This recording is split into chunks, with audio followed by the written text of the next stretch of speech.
Крик на болка и неверување од трагедијата во која загинаа 224 патници и членови на екипажот на рускиот Airbus.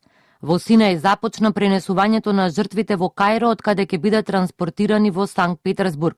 За дел од нив ќе биде потребна и ДНК анализа, за да може да бидат идентификувани. На местото каде што требаше да слета авионот пред зградата на аеродромот, луѓето оставаат цвеќиња во знак на почит на загинатите. Не познавав никого од патниците, но и јас сум од Санкт Петерсбург и не можам да останам рамнодушна на ваква трагедија. Најмалата жртва на авионската трагедија имаше само 10 месеци, а оваа фотографија ја објави незината мајка како спомен за првиот заеднички одмор. Тргнав да ја земам ќерка ми, кога ми се јавија пријатели да ме прашаат за бројот на авионот, не го знаев тоа, знаев само кога треба да слета. Роднините на загинатите, но и целата руска јавност ги очекува одговорите. Што е причината за оваа трагедија? Сопругата на копилотот за руски медиуми изјавила дека незиниот сопруг пред да полета се жалел на технички проблеми на авионот. Сепак представник на компанијата тврди дека 18 години стариот авион бил во перфектна состојба и дека пилотот бил исклучително искусен, со 12.000 часови лет зад себе.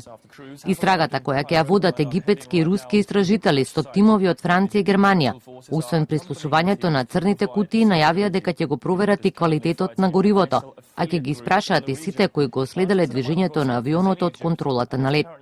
Иако тврдењата од ИСИС дека авионот бил урнат од нивна страна беа веднаш демантирани, 3 авиокомпании Луфтханза, Ер Франс и Емиратес одлучија да ги пренасочат нивните летови и тие да не прелетуваат преку Синај, се додека не се утврдат причините за падот на рускиот Airbus.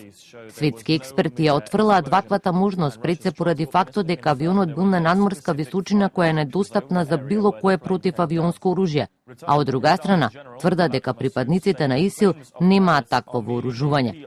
Она што засега известно е дека авионот одеднаш е изгубил висината и почнал вертикално да паѓа, пошто се запалил. Пред падот се поделил на два дела.